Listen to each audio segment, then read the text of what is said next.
বেনারস বেড়াতে এসে বেনারস পান খাবো না আর বেনারসি শাড়ি কিনবো না সেটা কিন্তু হয় না। তো পানটা আমরা প্রথম দিন এসেই খেয়ে নিয়েছিলাম। এর একটা বড় ভ্লগও আমার চ্যানেলে আছে, যারা দেখতে চাও তারা অবভিয়াসলি আমার যে চ্যানেলের নামটা আছে তার নিচে দেখো একটা ছোট্ট ডট দেখাচ্ছে, ওখানে ক্লিক করে কিন্তু পুরো ভ্লগটা তোমরা ডেফিনেটলি চেক আউট করতে পারো। পানটা যে কী দিয়ে বানাচ্ছিল তার কিন্তু একটার নামও আমি জানি না।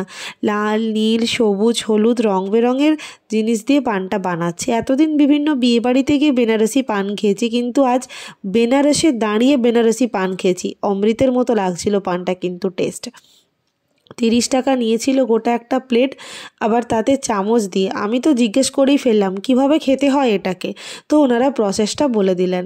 আমার কিন্তু খুব ভালো লেগেছে পানটা। তোমরাও যদি কখনো বেনারসে আসো অবশ্যই বেনারসি পান ট্রাই করবে। এভাবে একটা দারুণ এক্সপিরিয়েন্স হলো আমার।